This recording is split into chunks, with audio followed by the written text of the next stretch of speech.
Hello everyone, today in this video we'll fight against the Adamas character of our world around us, and today we will talk a little bit about the first half of the 17th century and King of Polish-Lithuanian Commonwealth, Mr. Władysław IV, and he was of course from the Vasa dynasty but Catholic line, and his father Zygmunt, or Zozigmund as in some languages we can read his name, would really wanted to get back to the Swedish throne, because according to the succession regulations he should ascend the Swedish throne, no, not his really treacherous cousin Charles Suderman. So we see that situation was complex, and interests of Polish-Lithuanian Commonwealth, especially during the reign of Zygmunt, were at least the king and some people around him tried to use it to restore Mr. Zygmunt on the Swedish throne. And he was really fiercely Catholic. Why I emphasize it? Because in 1612, more or less, there was it was a private initiative of two magnate families from Poland that they conquered Moscow, and there was opportunity to have a Tsar, because after the death of Ivan the Terrible, like 30 years, approximately 30 years prior to these events, Russia was in a very difficult turmoil time. So there was a chance that the son, Vladisław, future Vladisław IV, son of Zsigmund, would be a Tsar of Russia, but there was only one condition to fulfill it. He would have to go.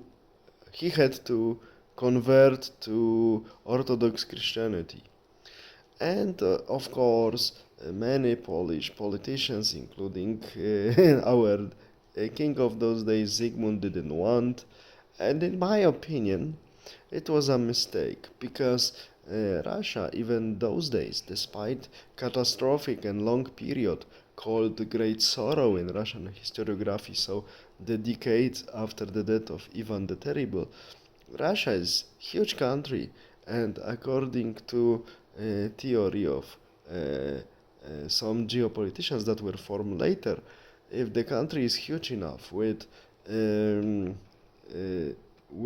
territory large enough and population big enough, can always restore itself after some time. And the same unfortunately happened to the Muscovy state those days, if we are keeping the Duchy of Muscovy, if we are keeping the nomenclature of those days.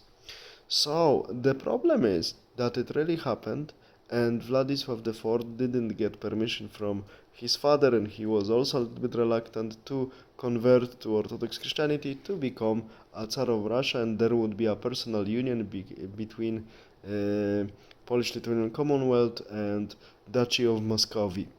I don't know how it would go if it happened, because it might have collapsed as well. But at least, in my opinion, it would be really worth it to undertake such attempt.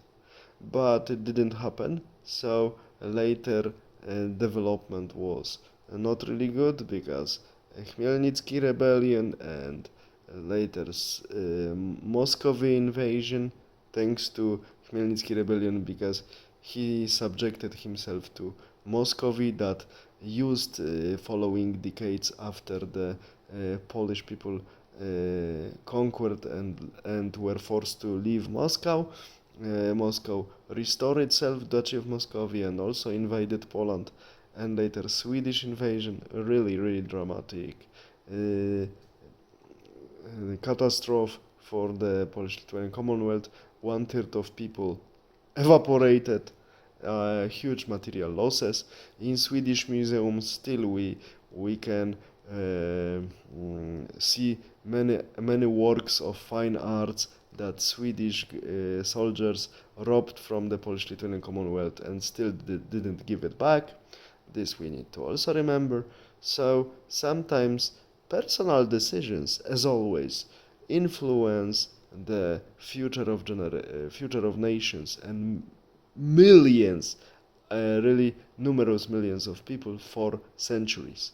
And this is another proof that history is created by individuals, great individuals, or sometimes mistakes of weak or great individuals, not by a historical and sociological process like Marxists are saying. All the best, have a nice day, bye.